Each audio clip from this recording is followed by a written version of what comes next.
War was to become the fate of a generation of Jews living in Palestine, the land of Israel. They, and often their parents, were people who had struggled and built for half a century, inspired by a dream of Jewish sovereignty. And they were to be joined by Jews from Arab countries, and by those who had survived the European tragedy and longed for a homeland free from persecution. Egypt? No. Soviet Union? Yes. United Kingdom? Abstain. The United States? Yes. Resolution of the Dutch Committee for Palestine was adopted by 33 votes, 13 against, 10 abstained. At the end of the Second World War, the Jews of Palestine were determined to establish a state, the first manifestation of Jewish sovereignty in the land of Israel for 2,000 years. On the 29th of November 1947, the United Nations voted to establish two states, one Jewish, one Arab, in a partitioned Palestine. The Arabs swore to resist the creation of a Jewish state even by war. This film is the story of that war.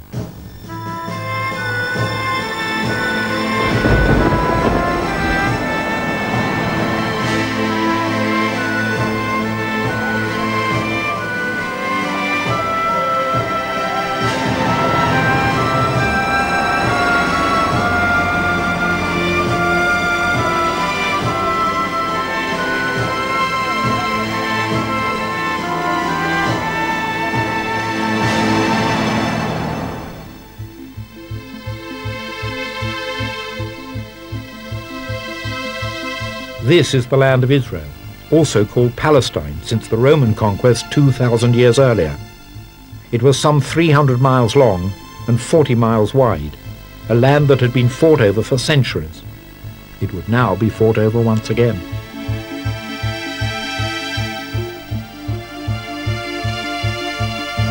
The partition plan gave the Jews of Palestine a small state within the land of Israel.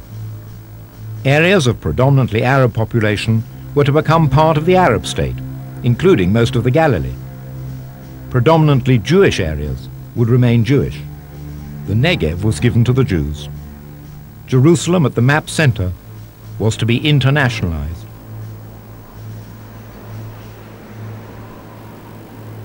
The British had conquered Palestine during the First World War, and the League of Nations had authorized a British mandate to govern the country. Palestine seemed somehow not a mandated territory, but part and parcel of the British Empire, an empire that found itself under siege after the Second World War, as more and more people strove to become independent. The British had ruled Palestine for 30 years. More than 30 British forts were scattered throughout the country. They controlled strategic roads and junctions. The forts were built in 1936 against the Arab revolt. In 1948, as the British prepared to withdraw, each one became the scene of a bitter struggle for control between Jews and Arabs.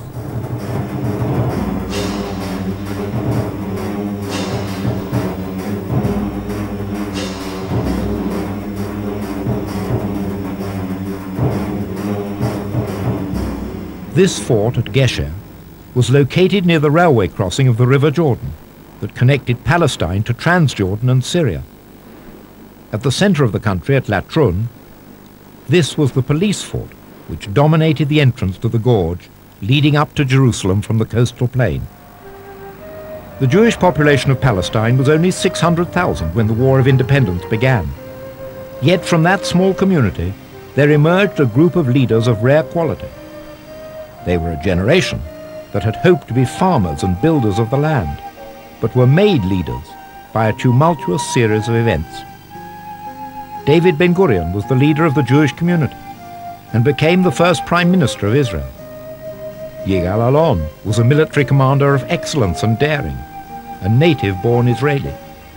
His associate, Yitzhak Rabin, was also native-born.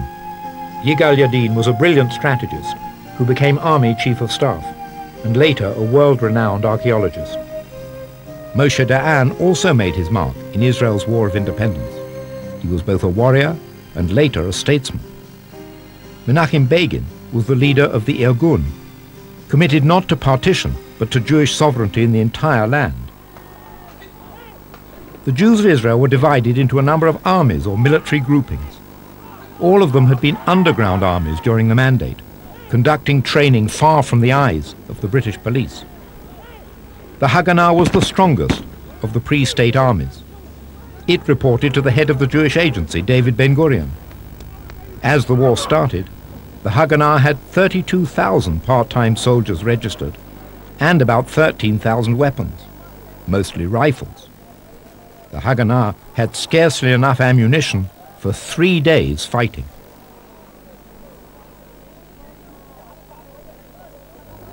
The Palmach was the elite commando unit, drawing much of its membership from collective settlements, the kibbutzim.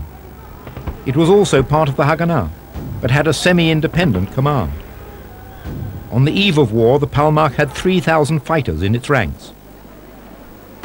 The Etzel or Irgun was a right-wing force, its members engaged in terrifying acts of violence against the British and the Arabs.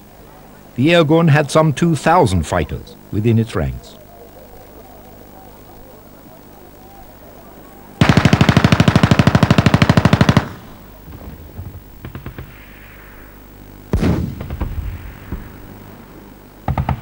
Directly after the United Nations decision to partition Palestine, the euphoric dream of Jewish statehood in the land of Israel was punctured by the harsh reality of gunfire. 3 days after Arab snipers attacked a civilian bus on the Mediterranean coast, killing 5 Jews, Arabs stormed the Jewish commercial center in Jerusalem, outside the Jaffa Gate, causing havoc and destruction, and nearly burning it to the ground. No one was killed, but the Jewish population was in shock.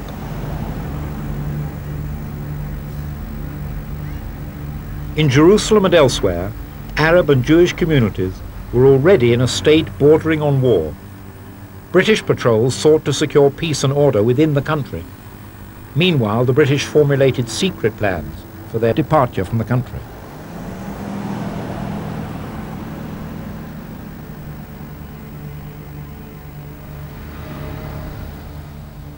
The leader of Palestine's Jews was David Ben-Gurion. He was respected and even feared by his colleagues. Ben-Gurion wanted to fight the Arabs, curb the power of the dissident Irgun, and forge a Jewish nation. His vision of a democratic Jewish state and his strategy for attaining it shaped the fight of the new Israelis against their enemies.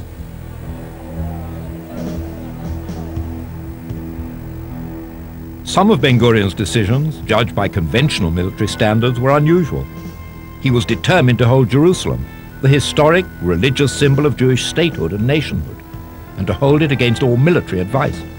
The city was far from the coastal plain, subject to Arab siege, and extraordinarily difficult to defend. Ben-Gurion was also committed, against military advice, to the defense of every single Jewish settlement. Just to the south of Jerusalem was Gush Etzion, a group of 4 small collective settlements, or kibbutzim, with only a few hundred residents.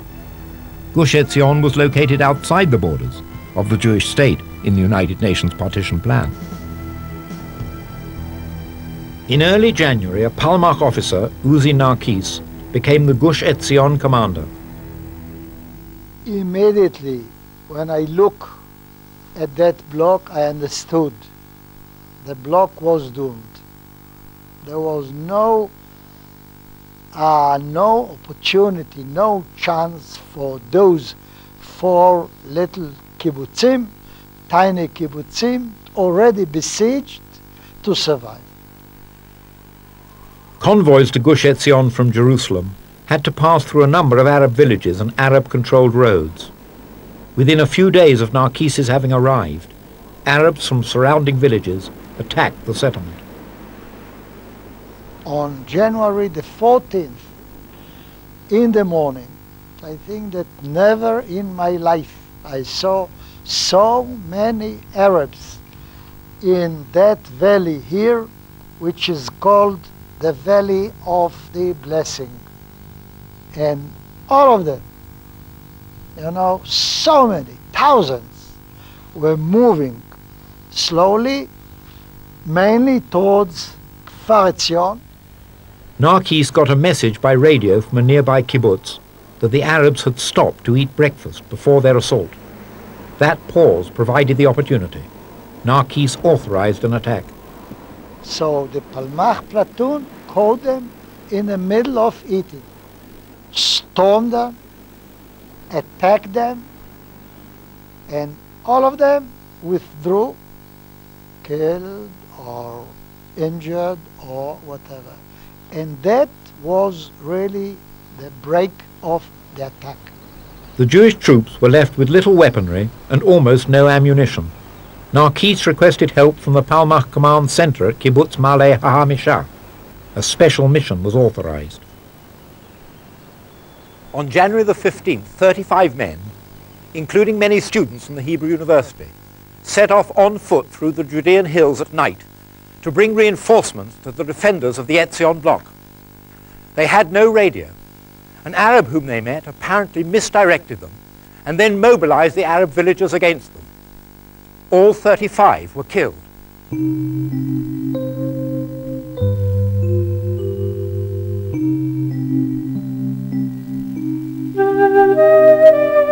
Arabs from the surrounding villages gathered to view the dead. These photographs were captured later by Israeli forces. The bodies were mutilated.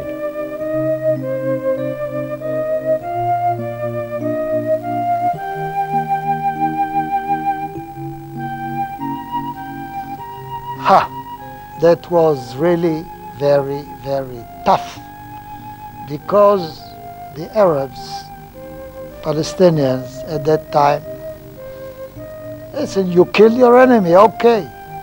Why do you have to dismember him? The killing of the 35 brought home the reality of a brutal war to Palestinian Jews. The funeral was somber. Pictures of the mutilated bodies were not released to the public. The civilian leader of Kibbutz Kfar Etzion was David Ben David. That was a shock, and we were afraid that the fate of the 35 could be our fate as well. There were many opinions. Some were more strong, some were not so strong as I was. But that gave us the feeling that a very hard fate is going to happen to us.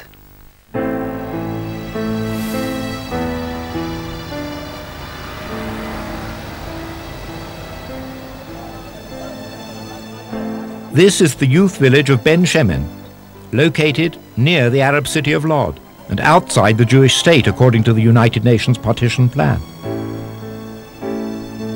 This film, shown here for the first time, was taken by one of the teachers of Ben Shemen and sat in a desk drawer for 50 years.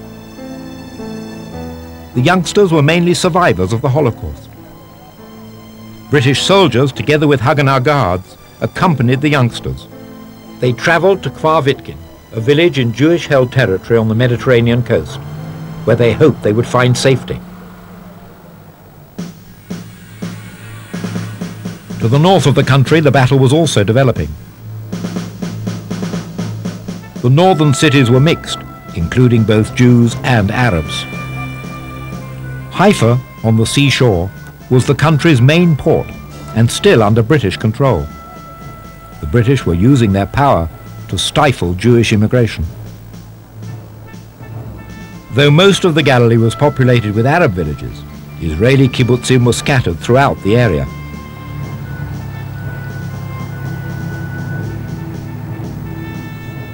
An Arab Liberation Army under Kaukji operated with the support of the vaunted Syrian army. It controlled the plains of the north.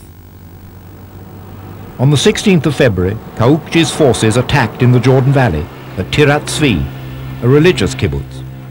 The Jews staved off the attack. 1 Jew and 40 Arabs were killed.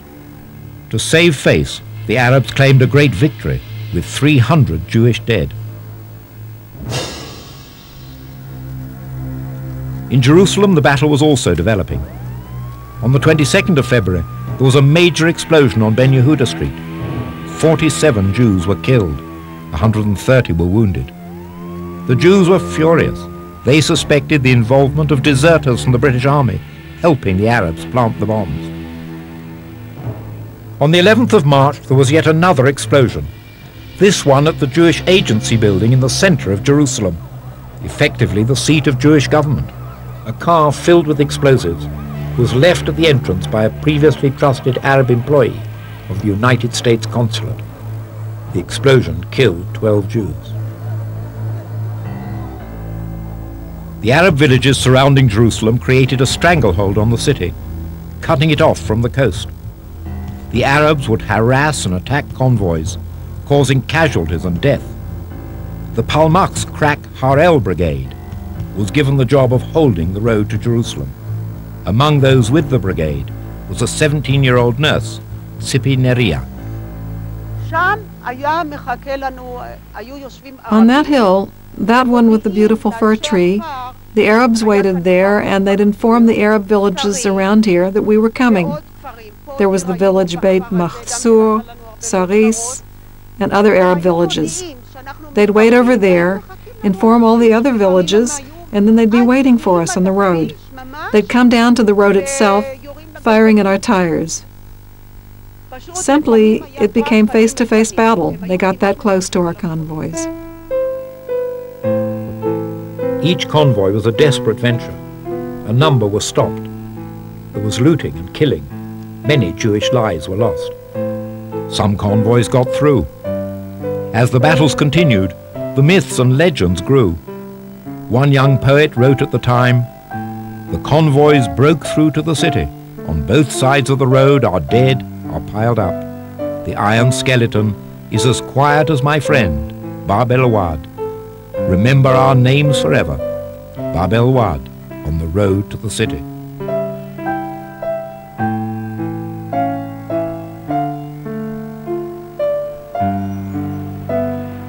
The iron skeletons still stand on the road to Jerusalem, reminders of the battle.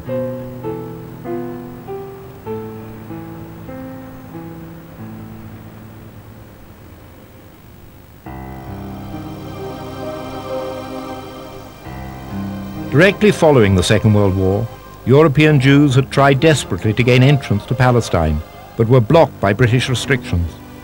Many of these Jews were Holocaust survivors.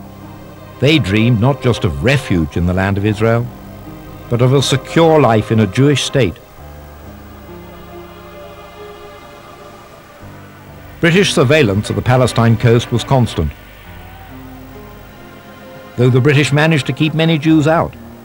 They principally succeeded in making the Jewish refugees only more determined to reach the land they regarded as home. The Haganah ship Unafraid was one of those stopped. When caught, the refugees were shipped to detention camps on the island of Cyprus, some 200 miles away.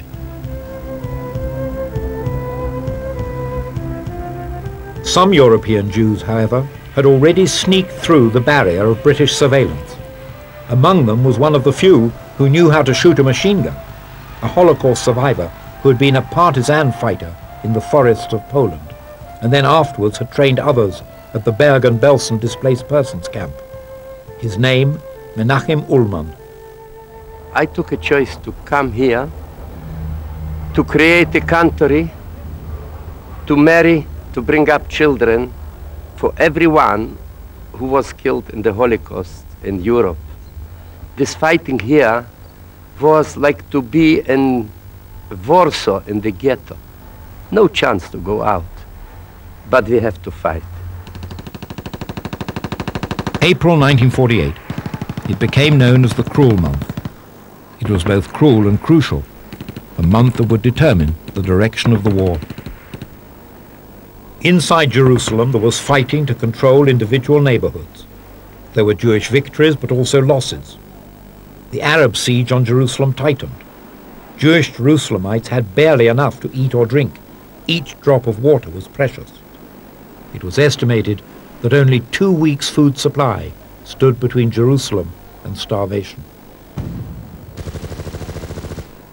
Shelling came from the old city and Arab villages around Jerusalem. Jewish areas were held, but there was no territorial contiguity, making effective defense difficult.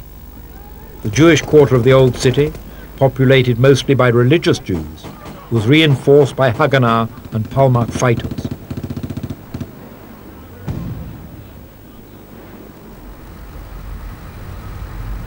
On the outskirts of Jerusalem, Arab villagers and irregular troops surrounded the city, assaulting the convoys bringing food and supplies. The Jews suffered terrible losses. Menachem Ullman was an eyewitness. Memories of death and life, of sacrificing, patriotism, of united people, that they have been ready to do everything. And the name of the action was Death or Victory. So in early April, the Palmachs stationed in the hills around Jerusalem planned an attack to free the Jerusalem corridor so that food and other supplies could be brought into the city.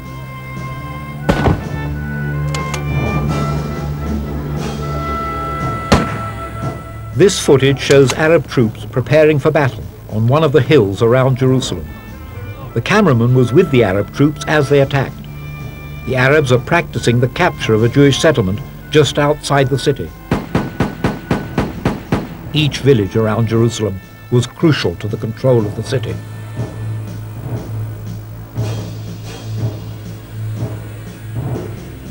Only a few miles outside Jerusalem was this magnificent hill, with a view stretching out all over Judea down to the Mediterranean Sea.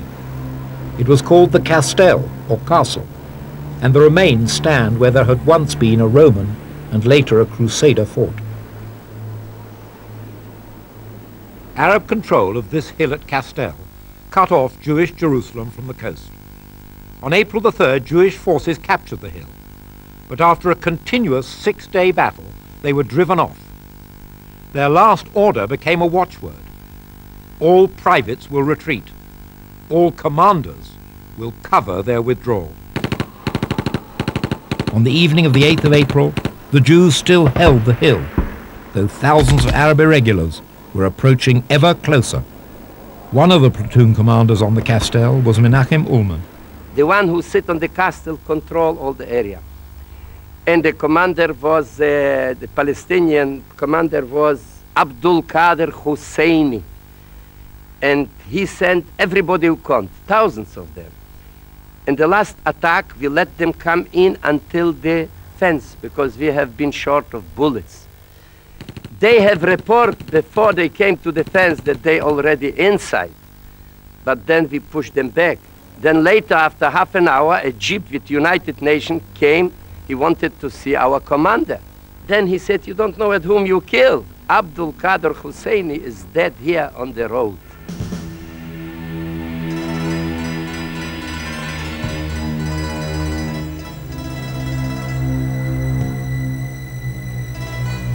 There was a massive funeral for Husseini in Jerusalem on the Temple Mount, the area called by the Arabs Haram el-Sharif, the holy sanctuary. Husseini's death sowed disillusionment in Arab ranks. Their best commander had been killed. On the same day as the funeral, the 10th of April, there was another disaster for the Arabs, one with a profound political effect. Forces of the Irgun Jewish army attacked an Arab village, Deir Yassin, and conquered it. But there were more than 200 Arab dead, many of them women and children. The regular Jewish leadership was aghast and disavowed the attack. Arabs elsewhere abandoned their homes, fleeing in the hope that they would return shortly afterwards behind the conquering Arab armies. A main Arab objective was the Jewish quarter of the old city. Jews had lived here for hundreds of years, within walking distance of the Wailing Wall. Arab shelling was continuous. On April the 13th, a kindergarten was hit and 20 children injured. As the siege continued, the hardship and distress inside the quarter intensified. So did the shelling.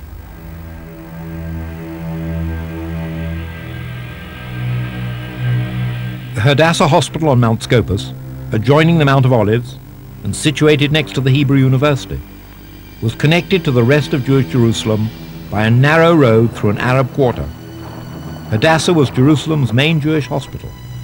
Supported by an American women's organization, It served both Jews and Arabs, but there was no immunity from the spreading violence. On April the 14th, the Jewish convoy was driving along this road. It was bringing with it doctors, nurses, medical supplies, and patients to the Hadassah hospital. Arab gunmen opened fire, pinning the convoy down. 77 Jews were killed. A young American girl wrote in her diary, "All Jerusalem is walking around asking itself, is there no end to it?" In the country's north, the hills of the Galilee were as fertile in mid-April 1948 as they are today. The farmers, Jews and Arabs alike, wanted to harvest their crops before full-scale hostilities broke out. The British planned to evacuate the area's police stations, but would not say exactly when. As the Arabs planned their attacks, emergency meetings took place in the kibbutzim. Ben-Gurion's order was to hold every Jewish settlement. By mid-April, despite fierce Arab attacks, not a single Jewish settlement had been lost. On April the 15th, the British evacuated the police forts at Safed and here at Nebi Yusha, strategic points controlling the eastern Galilee. This elite commando unit prepared a two-pronged surprise attack on Nebi Yusha. Many of these young men lost their lives. The attack was driven off.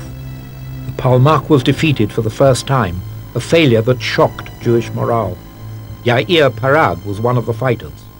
In one night, half of our people were killed or severely wounded.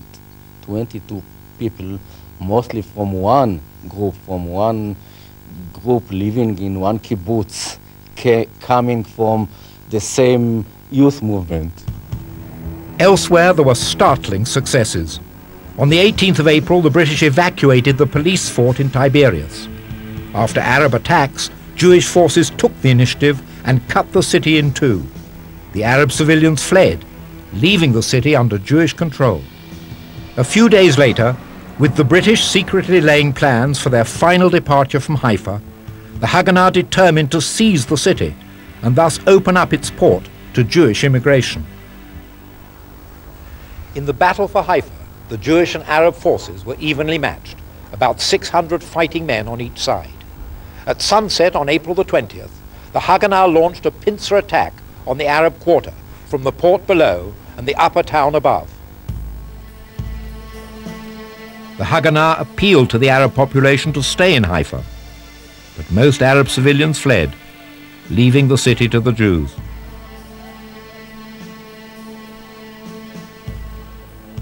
The fighting was fierce.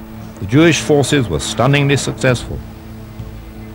In the fighting, there were dead on both sides.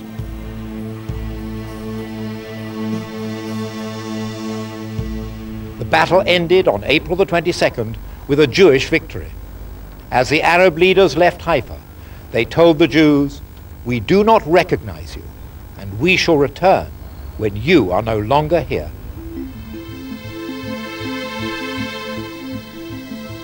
On the 24th of April, the British evacuated the police fort at Semach, at the southern end of the Sea of Galilee.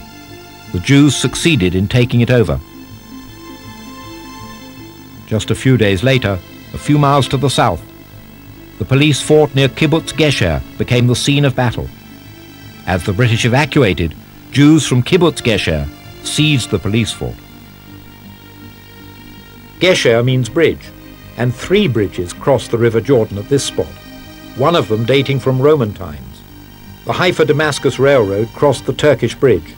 The railway station nearby, and the bridges, were strategic points that controlled the crossing between Transjordan and Palestine. Suddenly, on the 27th of April, the Jordanian Arab Legion, a British-trained and well-armed regular army, appeared on the Jordanian side of the river. The young men and women of Gesher, few of them more than 30 years old, had limited military training. The kibbutz children had already been evacuated. At a kibbutz meeting, it was decided that one person from each married couple with children would be sent away to safety. Among those present was Dubi Bar. We decided that from every family, one family with children one of the parents shall be outside, that the children shall not be orphans of the two parents, only of one.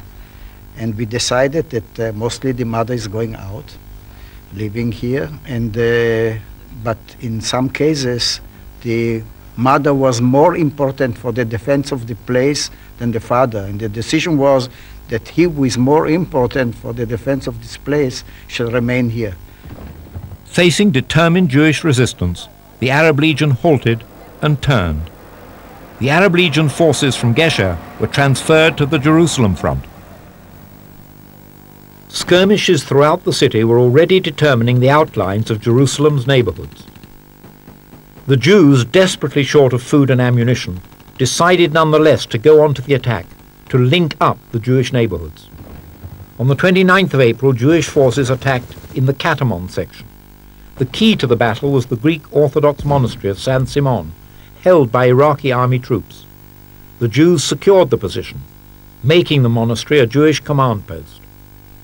The Jews now controlled most of the western part of the city, though the Jewish quarter of the old city was beleaguered and cut off. Towards the end of April, on the 26th, the battle for Jaffa, a port city next to Tel Aviv, began. Jaffa was part of the area to be included in the Arab state under the United Nations partition plan. Irgun forces led the way in an attack coordinated with the Haganah. British shelling of Tel Aviv and an aerial attack on nearby Bat Yam were meant to help the Arabs. British soldiers fired on the Jews, who threatened to bring about the fall of this vital Arab city. By the 11th of May, the Jews had won. There was mass flight from Jaffa by the Arabs. 70,000 Arab residents, only 3,000 remained in the city. Almost simultaneously, the fight for the control of the eastern Galilee, in the north of the country, reached its climax. The Arabs of Safed had a reputation as tough fighters. When the British had evacuated in mid-April, a Palmach unit had infiltrated into the Jewish quarter in the upper city. For a period of several weeks, there was a stalemate. Finally, we made one attack. It was unsuccessful. The morale was very low. The people of Safed shouted on us, "Why did you do it for us? Because otherwise we'd surrender to the Arabs and we shall survive and live. Now they will massacre all of us." Palmach commander Yigal Alon infiltrated through Arab lines to organize an attack. On the evening of the 10th of May, the attack began. In the morning, Safed was empty. About 15,000 people left in one night, and Safed was in our hand.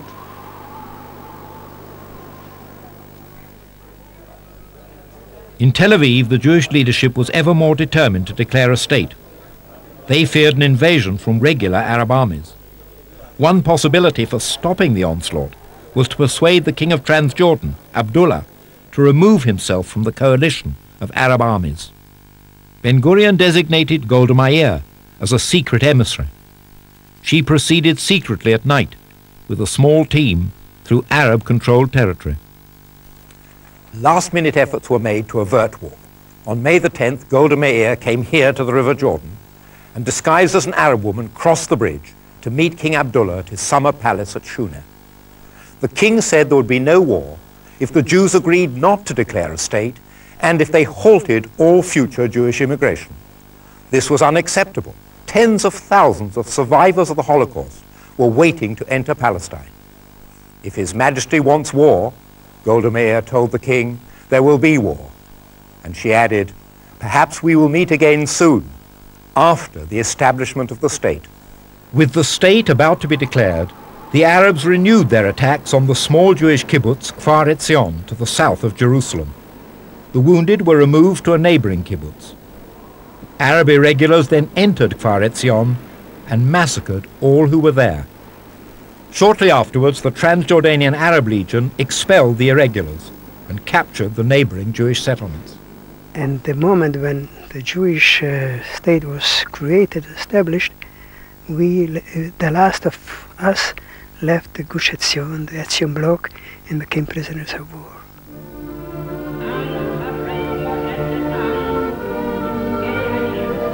On the 14th of May, 1948, Israel became a state.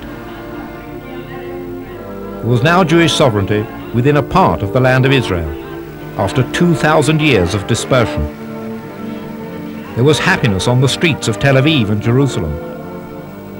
The joy of the present obscured the looming dangers of what might happen on the morrow.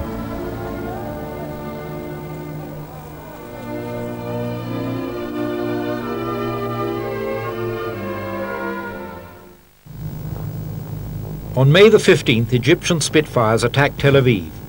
Damage on the first day of all-out war was considerable. One Spitfire was shot down. The Arabs had shown that their fighter planes had a long reach right into the Jewish population centers.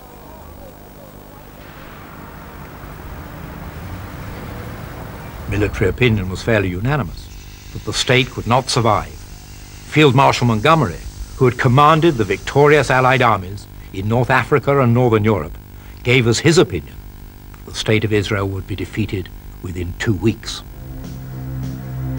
The Arabs threatened Israel on every front. To the south, the Egyptian army prepared a full-scale attack on Tel Aviv and Jerusalem. In the center, the Jordanian Arab Legion was already in Jerusalem and now reinforced its troops. They were joined by the Iraqi army. To the north, both the Syrian and Lebanese armies prepared for invasion. On May the 15th, the Syrians were poised to attack here at the southern end of the Sea of Galilee. They advanced during the night. The two nearest Jewish settlements were evacuated. At Semach, 42 Jews were defending the former British police fortress. They fought for 2 days until all 42 were killed. In Tel Aviv, David Ben-Gurion ordered Moshe Dayan to the north with the words, "Hold the Jordan Valley settlements." Dayan rallied the forces for defense, but ammunition and arms were desperately short. At 4:30 on the morning of May the 20th, the Syrian army attacked Degania with tanks and flamethrowers. A bloody battle ensued.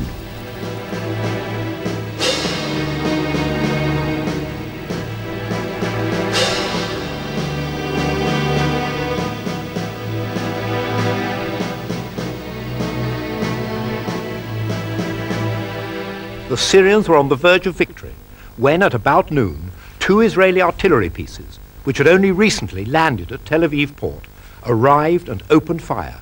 The effect was immediate, both physically and psychologically. The Syrians withdrew. Degania had been saved. A thrill of relief swept through the new state. Regular Arab armies could be defeated. Israel could survive. The artillery pieces were of French make, called Napoleonchiks. The Haganah's northern command had only 2 of them. They proved invaluable.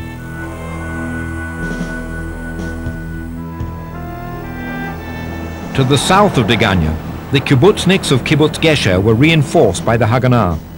They had spent 2 weeks in training. They had more arms and ammunition than before.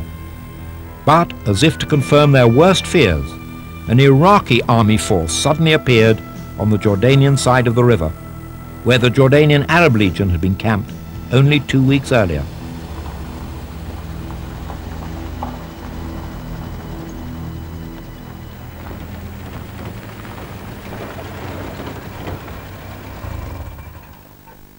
On May the 16th, the Iraqis blew in the gate, and an Iraqi armored vehicle entered into the center of the fortress. It was quickly destroyed by the Israelis. For 7 days, the fort at Gesher was besieged. Kibbutzniks and Israeli soldiers maintaining themselves against enormous odds. Then on the 7th day, the 2 Israeli artillery pieces, which had successfully defended Degania to the north, were rushed south, opened fire, and the Iraqis fled. To the south of the country in the Negev desert, the Israelis had several settlements. Holding the water line to these settlements was crucial. The Egyptians expected light opposition from the Israeli forces. The Egyptian army decided on a massive 2-pronged attack that would cut the country in 2. One force would cut through the Judean mountains to seize Jerusalem from the south, thus depriving King Abdullah of Jordan of exclusive control of the city. The main Egyptian force would push up along the coast towards Tel Aviv.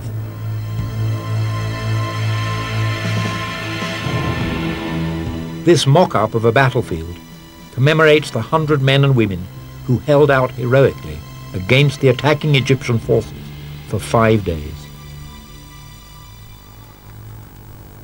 On May the 19th, the Egyptians attacked here at Yad Mordechai, south of Tel Aviv. The defenders faced infantry, tanks, artillery, and aircraft. On the second day of the battle, 18 men were killed. On the third day, the kibbutz signaled, "The men's morale is sinking, they approach exhaustion." One of the commanders of the threatened kibbutz was Munya Brandwein. They attacked us with artillery, airplanes, and mortars. Their infantry advanced to a distance of 150 meters from our lines. We opened fire, we attacked, and then they had losses and they pulled back. We thought they would withdraw altogether.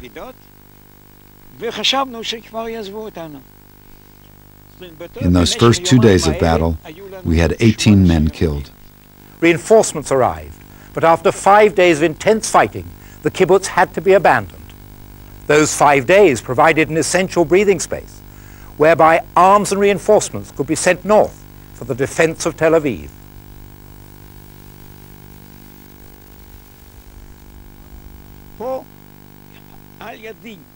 Here, next to me, my friends died.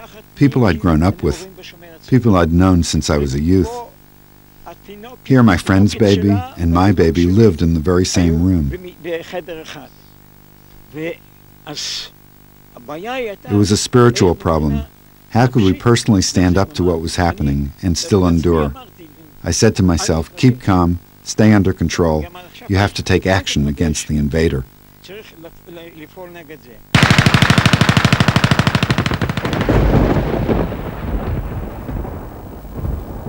The Egyptians believed that conquering Yad Mordechai constituted a great victory. Their army prepared a propaganda film to boast of the achievement. It was mostly simulated. At the kibbutz itself, the Egyptians staged a replay of the action.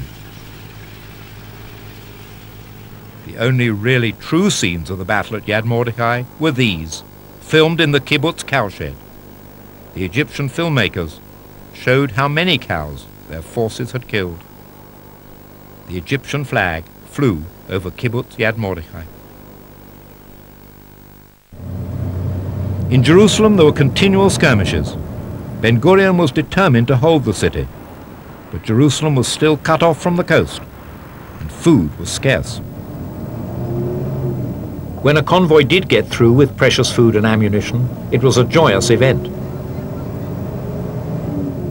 It was not certain that the Israelis could defend the new city, much less the Jewish quarter of the old city. On the 27th of May, the old city fell. It was a heartbreaking end to a story of courage and of desperate hope. The Arab Legion freed the women and children, who were allowed to proceed to West Jerusalem. They held the men as prisoners of war.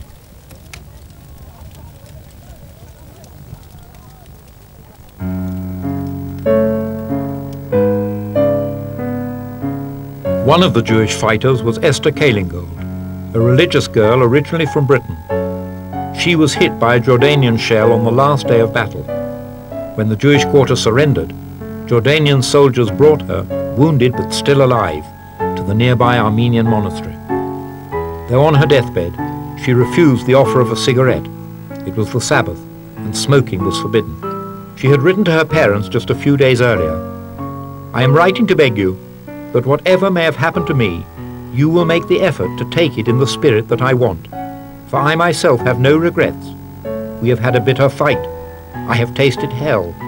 But it has been worthwhile, because I am quite convinced that the end will see a Jewish state and the realization of all our longings. I am full of pleasure at the thought that you will come and enjoy the fruits of that for which we are fighting. Be happy and remember me only in happiness. Shalom and goodbye. Your loving Esther."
Israel's War of Independence was fought by young people conscious of a special history.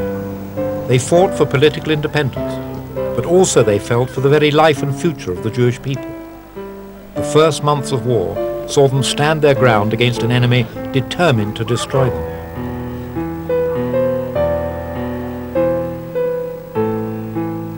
The feeling was that this is a terminal war.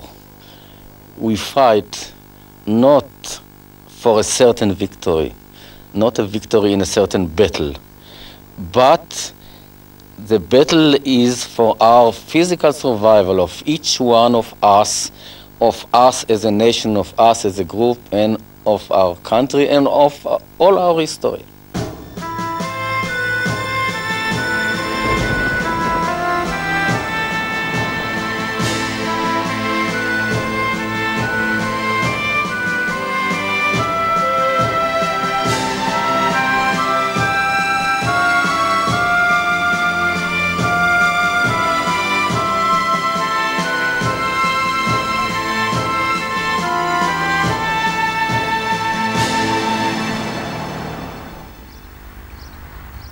It was the end of May 1948. Jewish independence was already a fact.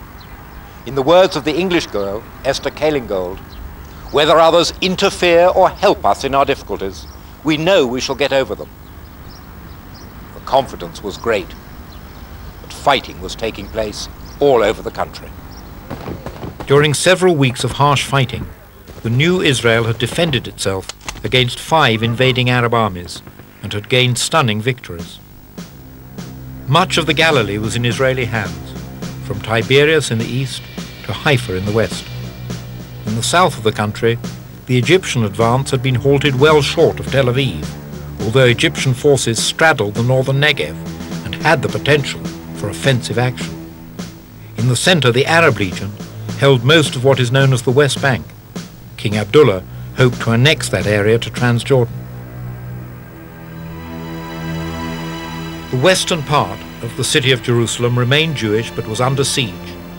The Jewish quarter of the Old City and Judaism's most holy place, the Western Wall, were in Arab hands.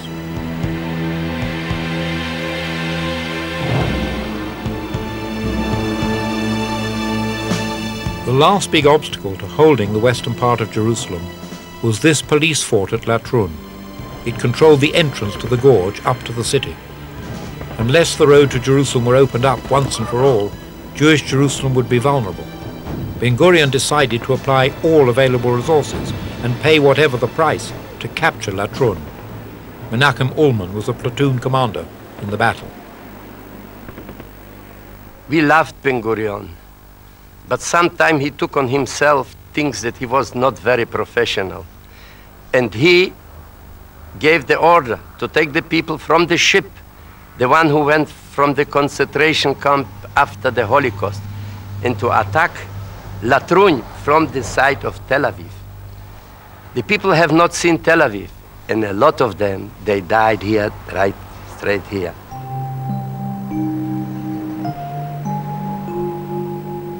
It had been a searingly hot day.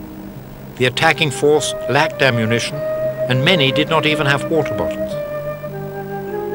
More than 100 Jews died in that first attack on Latrun, one of the heaviest losses ever incurred by Israel in a single battle.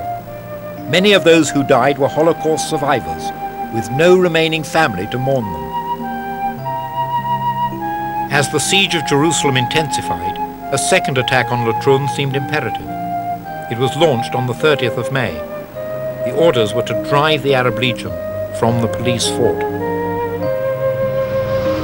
8 Israeli armored cars took part in the attack. They reached the walls of the fort, but were driven off under intense hails of fire. Among the fighters was a Holocaust survivor from Lithuania, Soli Gano. The problem was to actually open the huge gate. It was a very heavy gate. And once we sort of broached it, the infantry was supposed to move in. And when we really came up quite close, and we were a few meters away, and there was nobody behind us, they started shooting at us from all directions, from the windows of the fortress. The Arab Legion held the fort, and the Israelis were forced to withdraw. the road to Jerusalem remained blocked. With the Israeli army approaching exhaustion, a different route to Jerusalem had to be found. That route was found almost by chance.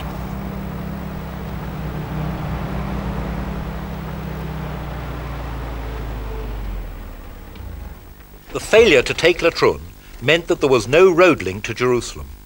2 Israeli soldiers were given permission to go home on leave to the coast, provided they did so at their own risk.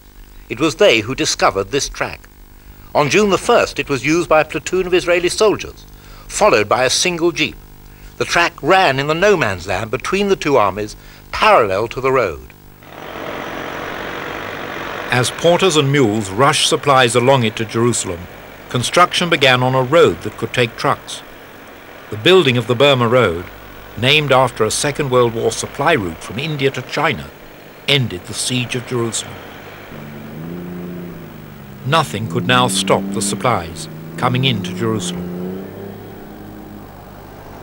Still, with the ceasefire approaching, the Jordanian Arab Legion retained the Latrun fort. Ben-Gurion ordered Israeli commanders to launch a final attack. The Palmach Jerusalem unit was joined by additional forces brought down specially from the north. Among the fighters was Yair Parag. There was no time to cooperate enough and to organize logistically between the 2 different groups. The one come from Jerusalem, one come all the way from Galilee. The result was a mistake that the local people occupied the wrong hill, although they were familiar with the area, but they made a mistake. The attack failed. During the retreat, his commander told the lightly armed Yair Parag and 2 other soldiers to block the road against a possible Arab counterattack. So we asked him and when to retreat, and he said, to what direction to retreat, he said. And which we understood that he planned that we stay here for good. And I can tell you that it was the only time during the whole war, and I was in war for the whole year, almost every night, the only one time that I had the real feeling that today I am going to die. That Arab counterattack never came. In the north of the country, under the shadow of Mount Hermon, the Israelis consolidated their gains. But in the last days before the ceasefire, both Kaukji and the Syrian army tried desperately for a single dramatic victory. The Syrians focused their attack here, at Mishmar HaYarden. The commander of a Haganah reserve unit here was Tzvi Raski. I got an order from the brigade commander. He said that en route to us there were 2 guns, 2 65mm guns, from the area of Degania to the south of us. We got them finally, and we began to shoot at the Syrians. We shot about 10 rounds, not more than that, and then the Syrian attack broke, and they dispersed. A second Syrian attack was foiled by a minefield. On the night of the 9th of June, with the ceasefire approaching, the Syrians attacked for a 3rd time, this time in an area unprotected by mines. They succeeded in establishing a foothold and then in overrunning the settlement.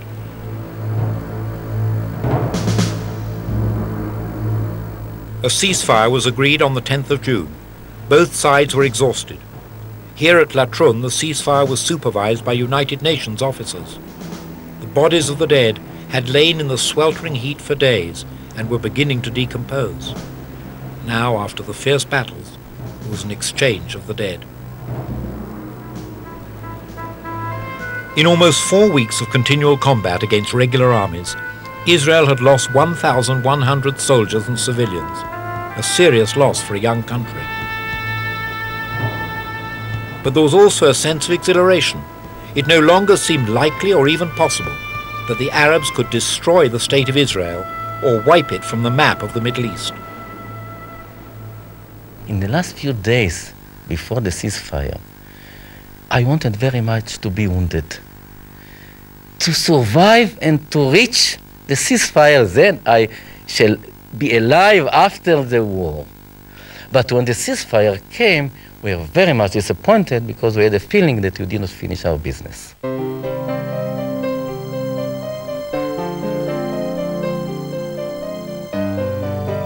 That first ceasefire came to us as dew from heaven, one Israeli commander proclaimed. Soldiers went home to see their families, their friends, their loved ones, for the first time in months.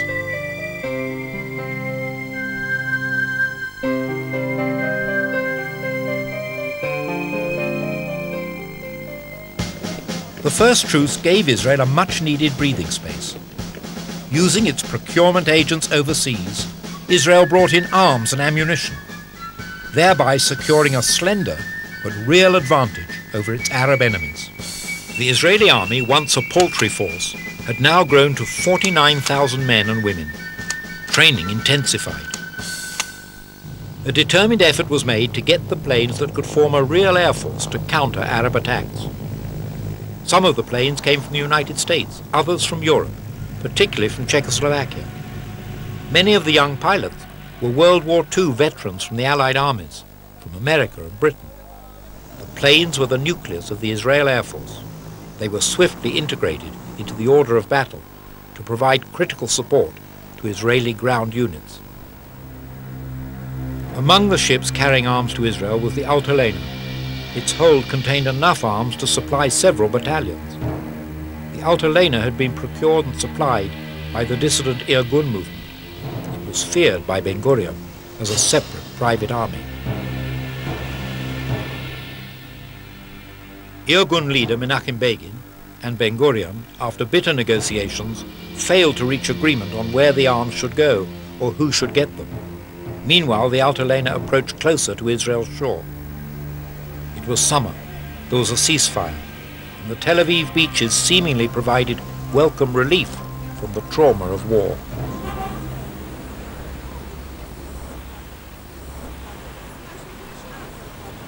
The Altalena arrived from Europe, off the seashore here at Tel Aviv.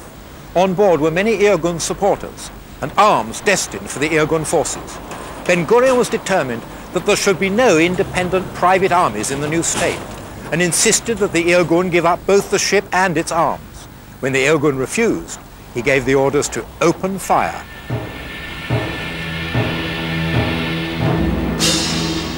The Altalena incident threatened the young state with civil war. One of the army's best young commanders, Yitzhak Rabin, carried out the Prime Minister's command.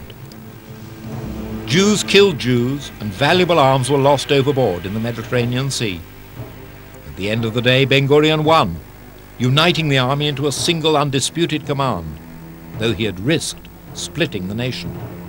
Irgun leaders, including Begin, went to the funerals of their colleagues. The truce lasted until the 9th of July. What followed was a 10-day cyclone of Israeli activity that advanced Israel's positions in many places throughout the country. 4 areas were central to the new round of fighting. In the north, at Shfaram and Nazareth, the Israelis gained control of the remaining Arab villages and cities that could still form pockets of resistance. At the center of the country, just below the Galilee, intelligence and tactical failures cost the Israelis a clear victory. Iraqi army forces continued to hold this bulge near the Arab city of Jenin. And then there were 2 other places, Lod and Ramleh. Lod and Ramleh were Arab cities that had the potential to block free movement of Israeli forces to the Negev and to Jerusalem from Tel Aviv, and threatened the safety of Jewish areas along the Mediterranean. Under the overall command of Yigal Allon and the tactical leadership of Moshe Dayan, the Israelis moved to capture this area of large Arab population.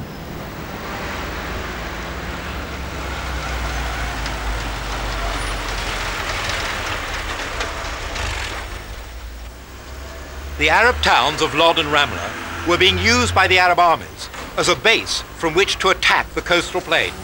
An Israeli operation was launched against them on July the 9th. On the following day, the Israeli Commando Battalion, led by Moshe Dayan, broke into Lod. The raid here only lasted for 47 minutes, but caused confusion among the Arab forces. 2 days later, Ramleh was occupied. Thousands of Arabs fled, encouraged to do so by the Israeli officers, at Ben-Gurion's express command. The center of the country was now Israel's. Israel captured the country's sole international airport, built by the British, near Lod, and immediately began converting it into an operational airbase. Scarcely 20 miles to the south, the Egyptians had set up their headquarters in the Arab town of Mijdal, part of Ashkelon today. This Egyptian film, captured several months later by Israel, shows Mijdal under Egyptian control. The Egyptians were convinced that their forces could not only hold the northern Negev, but expand those areas under Egyptian rule. Among the positions held by the Egyptians were the former British police stations at Iraq El Manshir and here at Iraq Sweden. The Iraq Sweden fort anchored Egyptian positions in the northern Negev, areas controlled by Egypt that came to be known as the Fallujah pocket. On the 12th of July, Egyptian forces from Iraq Sweden attacked Kibbutz Negba, only 2 miles away. A fierce fight ensued. A few hundred kibbutzniks staved off the attack of the regular Egyptian army, breaking their offensive. By the end of 10 days' fighting, the map had been transformed again. There was a new ceasefire. Though the Israelis seemed more secure, most of the Negev still lay in Egyptian hands.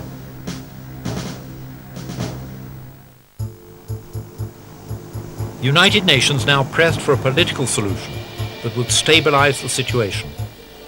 Their chosen emissary was a distinguished Swede, Count Folke Bernadotte, the man who had helped Jewish refugees during World War II. Bernadotte traveled to the critical areas of dispute and formulated a compromise that most Jews interpreted as being pro-Arab. His plan, welcomed by the Egyptians and the British, would have left the entire Negev desert to the Arabs, not to the Israelis as formulated in the United Nations' original partition plan. On September the 17th, Count Bernadotte was driving to tea with the Israeli military governor of Jerusalem when his car was ambushed on this corner by the Stern Gang, and he was murdered. His murder was immediately denounced by the government of Israel. Ben-Gurion ordered, "Arrest all Stern Gang leaders, surround all Stern bases, confiscate all arms, kill any who resist." The murderers of Bernadotte were never found. Only recently, biographies and recollections have indicated who in the right-wing group actually pulled the trigger.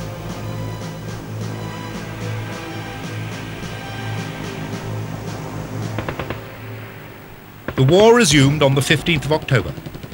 The Israelis were desperate to free the Negev. They formulated a plan of attack against the Egyptian forces. The Egyptians were particularly adept at fighting from fixed positions. The fork at Iraq Sweden saw 7 battles between Israeli and Egyptian forces. Many Israeli lives were lost in head-on attacks. Finally, the Israelis bypassed many Egyptian positions, and on the 21st of October opened an attack on the capital of the Negev, the biblical city of Beersheba. To take Beersheba was relatively easy, and I do not know why. I think that maybe because the Egyptians lost the spirit to fight. They did not imagine that we will dare to capture the capital of the Negev.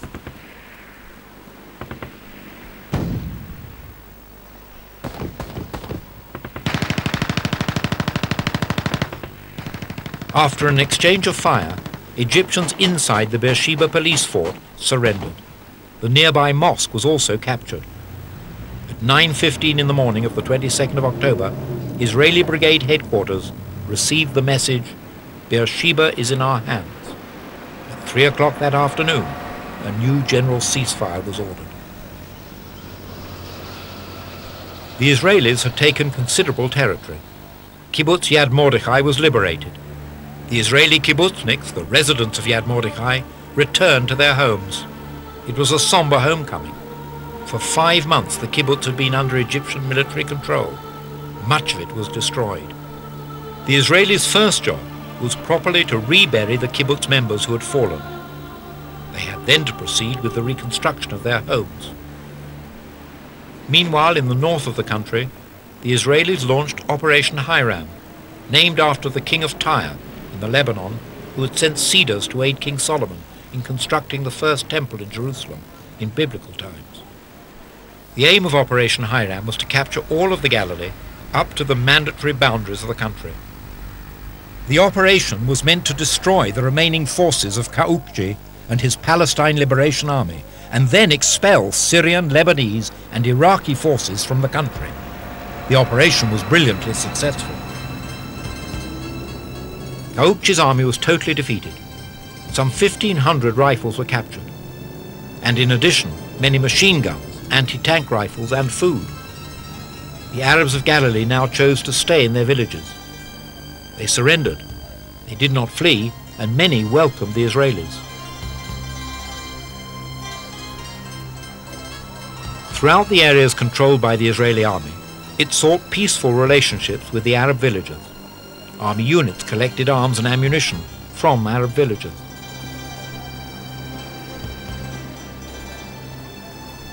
It was the beginning of a new era. Arabs who remained made their peace with the Jews and became citizens of the new state.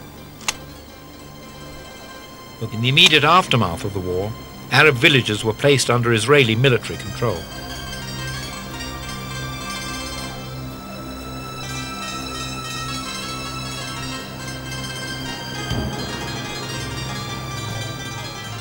The Israeli forces entered Druze villages as well. The Druze had their own religion, an offshoot of Islam.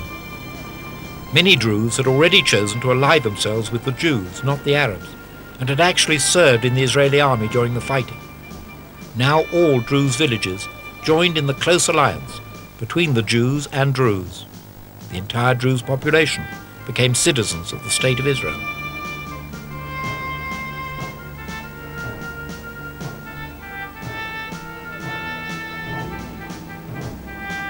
During November, the Israelis continued to make advances throughout the Negev. The Givati Brigade formed a cavalry unit that roamed the Negev, seizing terrain that motorized units found impenetrable. An effective ceasefire had been achieved on the Jordanian front. Israel saw the continued Egyptian determination to fight as an opportunity. The Egyptian authorities tried to conceal their weak position from their own public, afraid of criticism at home and even of internal unrest. On the 10th of December 1948, Yigal Yadin, Director of Operations of the Israeli forces, gave the order, defeat of the invading enemy and its expulsion to the boundaries of the country. In preparation for the battle, his operations officer, Yitzhak Rabin, secretly laid repairs to an ancient Roman road which led straight across the Negev into the Sinai. Battle began on the night of December 22nd, 23rd. Commanded by Yigal Allon, the Israeli forces freed the whole of the western Negev. The aim of the operation was not only to capture territory, but to compel the Egyptians to open negotiations for an armistice. The Israelis thrust forward in well-coordinated actions. Though there were some Israeli setbacks, the advance westward was rapid.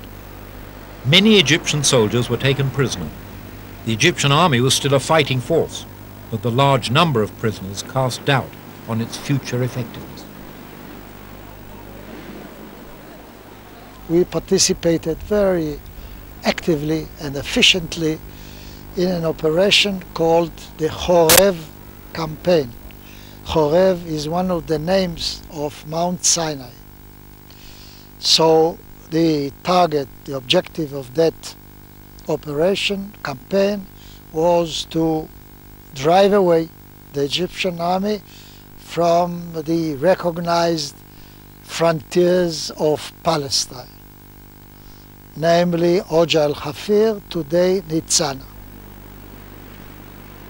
It was here at Nitzana, on the 27th of December 1948, that the crucial battle took place for control of the western Negev.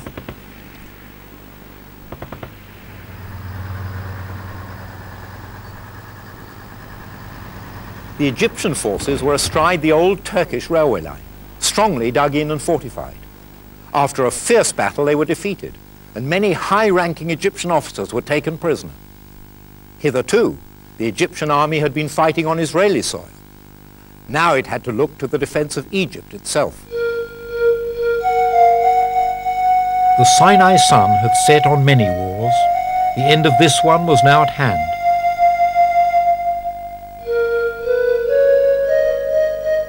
With the route westward into the Sinai desert open, Israel wanted to secure the best possible terms for peace.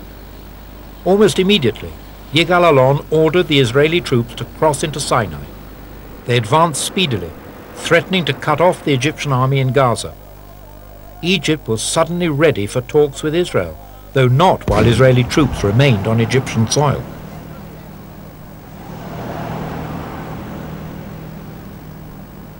The British, in support of Egypt, sent 5 planes to scout Israeli positions in Sinai. Israel managed to shoot them down, an incredible military achievement for Israel's young Air Force, and a humiliation for Britain. The downing only increased the political pressure on Israel. Ben-Gurion, under mounting British and American pressure, ordered his troops to withdraw. Israeli soldiers were already at El Arish in northern Sinai when they received the order. Yigal Allon and his deputy, Yitzhak Rabin, were unhappy. They thought that Israel could negotiate a full peace with Egypt before leaving Sinai. Israel withdrew. Within days, armistice talks began on the island of Rhodes in the Mediterranean. The Rhodes talks were chaired by the American-born United Nations intermediary, Ralph Bunche. The initial atmosphere was frosty. Though the Egyptians finally agreed to sit together in the same room, they refused to speak directly to the Israelis. The head of the Israeli delegation was Walter Eitan. The Egyptians addressed their remarks exclusively to Bunche, as if we were not there.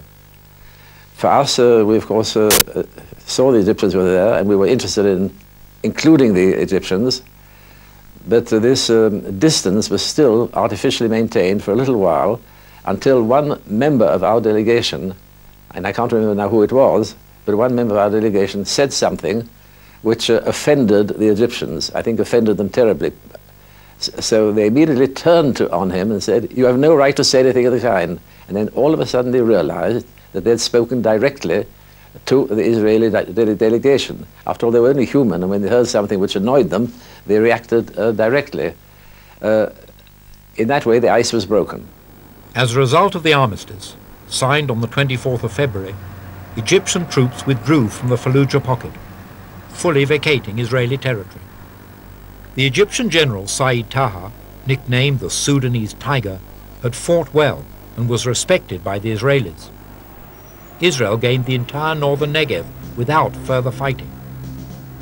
As part of the armistice agreement, Egypt retained control of the crowded Gaza Strip, where many Palestinian refugees had also gathered.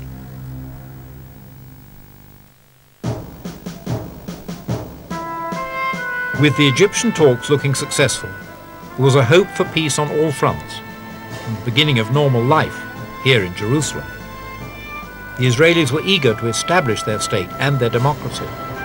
No symbol of viable democratic government was more potent than that of a parliament. Ben-Gurion decided on opening the Knesset, the Israeli parliament, at the Jewish Agency building in Jerusalem on the 14th of February 1949.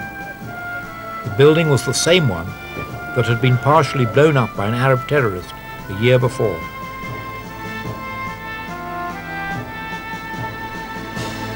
The Egyptian negotiations had left the disposition of the Negev open. Talks with the Lebanese and Transjordanian governments began on the 1st of March. The Jordanians had thought of claiming the Negev for themselves. The Israelis wanted it for Israel, as proposed in the United Nations partition plan. The last Israeli operation of the war was launched on the 5th of March 1949. Advancing southward through the Negev desert, 2 Israeli units competed to be the first to reach the head of the Gulf of Aqaba and the former British police post at Eilat, a distance of 150 miles. These actual films of the operation were taken by Israeli army photographers. The Israeli forces followed 2 separate routes through the Negev.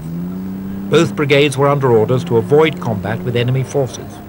Scouts from the air and on the ground established the location of Arab outposts. The Israelis advanced steadily through the dramatic desert landscape. The Negev Brigade reached the police station at Eilat at 3 o'clock in the afternoon of March the 10th. There had been no resistance. They also had no Israeli flag with them. They improvised in what Israeli law became known as the ink flag, a flag drawn only in ink. A message went back to headquarters: the Palmach Negev Brigade and the Golani Brigade present the Gulf of Eilat to the State of Israel. Meanwhile, the Jordanian negotiations continued. Borders were marked out in the Jerusalem area. Some thought the talks would fail. King Abdullah kept a delegation talking in Rhodes, but decided to conduct the substantive negotiations himself in Transjordan. We received a message from the King of Jordan, King Abdullah, the grandfather of the present king, that he wanted to negotiate the basic terms of the armistice in person. In other words, he did not rely on his delegation in Rhodes to negotiate the details of the agreement, and we decided everything directly with him, and the decisions were then communicated to the delegations in Rhodes. Talks resulted in significant border corrections. Israel got Wadi Ara in the north, including a series of Arab villages where Iraqi troops had occupied the hills. Wadi Ara provided Israel more direct access between the coastal plain and the eastern Galilee. Ben Gurion had wanted it desperately. In exchange, the Israelis gave up a small strip of land near Hebron. Another Israeli aim was to control the railroad that ran from the coast up to Jerusalem. Near Jerusalem, it went through the Arab village of Bet Safafa. King Abdullah agreed to give Israel the railroad and divide the village, expecting Israeli acquiescence in his own plans to annex the entire west bank of the Jordan. After the war, the situation of the Arabs was nowhere more bizarre than in this village of Beit Safafa, just south of Jerusalem. Under the armistice agreement, this railway and that part of the village to my right went to Israel, the village part to my left to Jordan. European railway carriages have a sign, "Do not lean out of the window." Israelis used to joke that carriages on this line had a sign, "Do not lean out of the state." Meanwhile, the doors of the state had been opened. The new state declared the right of return. Any Jew wishing to do so could come to the country and make it his. Jews poured into Israel. From the very first days of the new state, immigrants arrived here in Haifa port in their hundreds, their thousands, and their tens of thousands. They came from Europe, including survivors of the Holocaust, from North Africa, from the Americas, from Iran, Iraq, even from India. Just as the resources of the port were strained to its utmost in order to bring them in, so the state had to use incredible exertions to absorb them.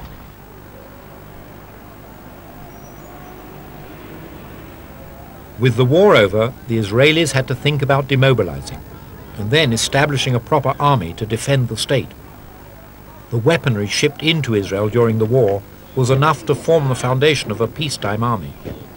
Now there were thousands of trained, battle-tested soldiers, augmented by newcomers from around the world.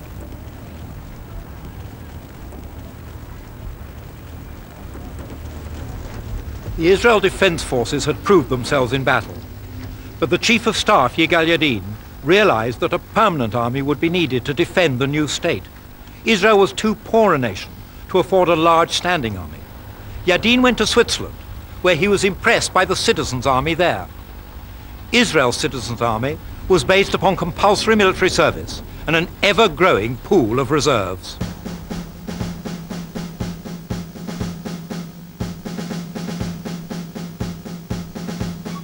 In March 1949, a British Jew, Bernard Beecham, decided to visit the State of Israel. Beecham had been a soldier in the Second World War, but had never served in Palestine. He was inspired by a vision to capture on film the feel of the life of the new state, and to do so in color. What follows is Beecham's extraordinary photographic record of life in Israel in March and April 1949.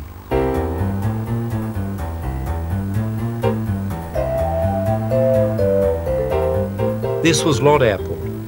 Many years later, and many renovations later, it would become known as Ben Gurion International Airport.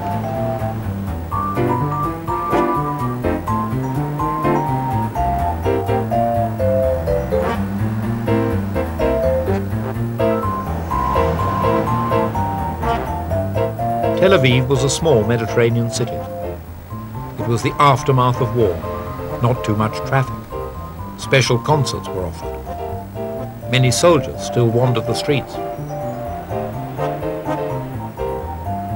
The hulk of the Altalena still hovered off the Tel Aviv coast.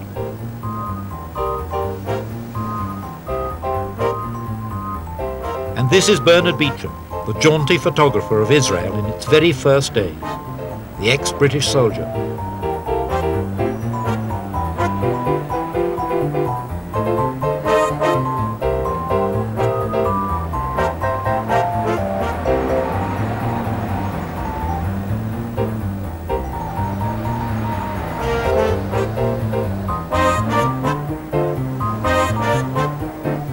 Beecham went to Jaffa, still scarred by war.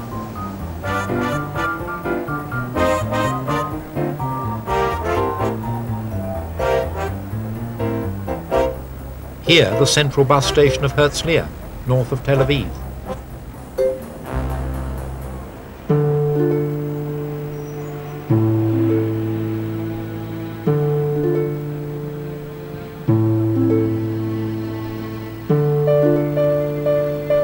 After a few days, Beecham travelled to Jerusalem.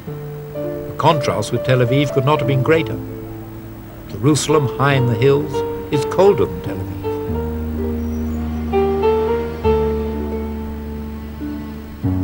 In the first months after the war, it was a somber city, a city seemingly heavy with history, an incomplete city, marked by its recent strife and resulting division, to which the eternal stones of Jerusalem had been witness. It was a city that was destined to remain the capital of Israel. But in March 1949, it was a city permeated by the aftermath of battle.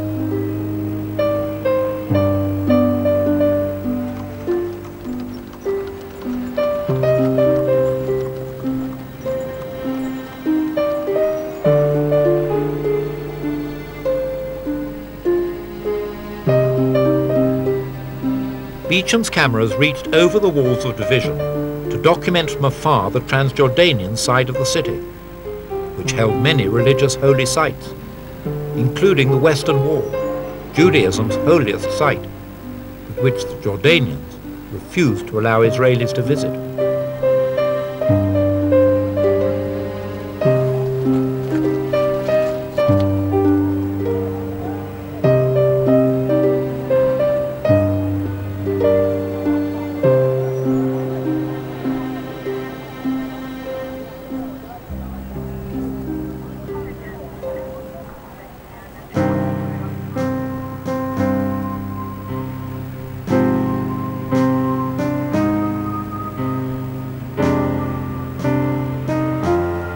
Beecham then went south. At the fortress called Iraq Swedan, he saw the remains of war. He visited the nearby kibbutz called Negba, that had so valiantly resisted Egyptian advances.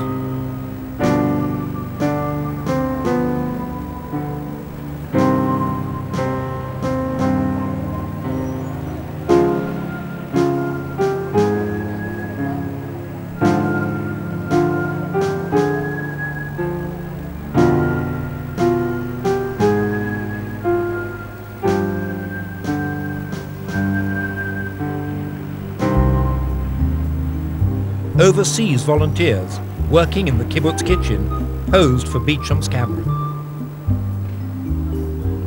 From kibbutz Negba, Beecham travelled further south to Beersheba, capital of the Negev desert.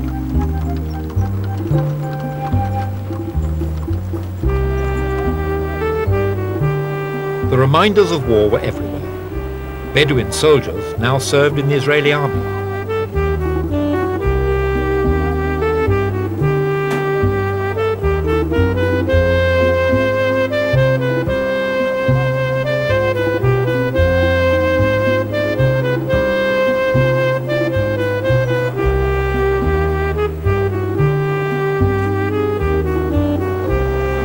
city gave little hint of the metropolis it was destined to become, though the Israeli flag flew over it.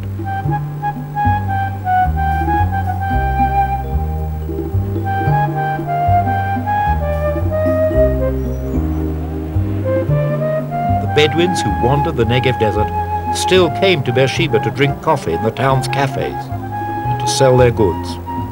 They would become Israeli citizens.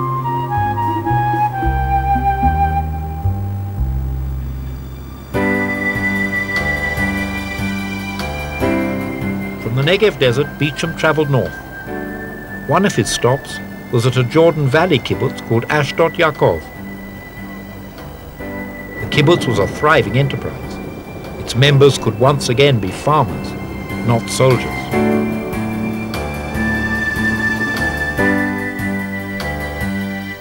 Beecham approached the city of Tiberias from the southern end of the Kinneret, the Sea of Galilee.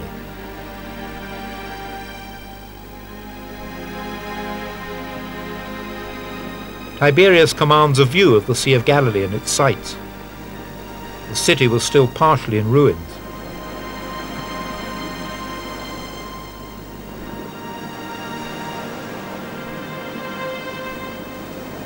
There were warning signs, danger, mines. There were reminders of war everywhere.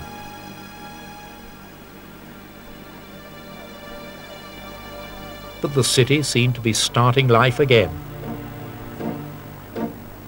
The sense of renewed life was everywhere.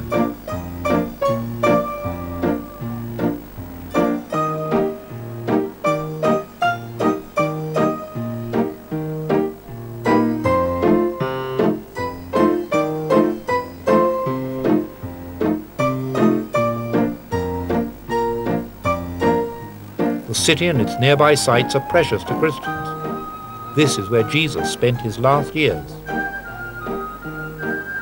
Beecham climbed aboard a small boat to travel across the lake to the kibbutz Ein Gev, which stood directly under the Syrian guns on these hills. Armistice negotiations with the Syrians had not yet begun, but the guns were quiet. And here too, life was beginning again.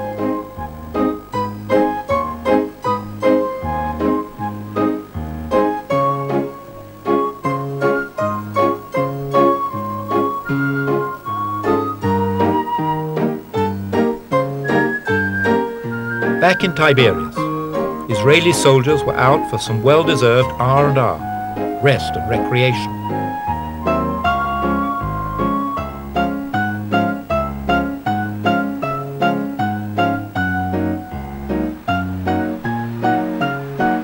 It was April 1949, and the incredible thing about the young people of Israel was their spontaneity.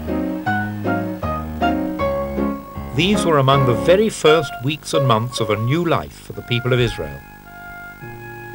Then, as if from nowhere, above the Sea of Galilee, there emerged a rainbow.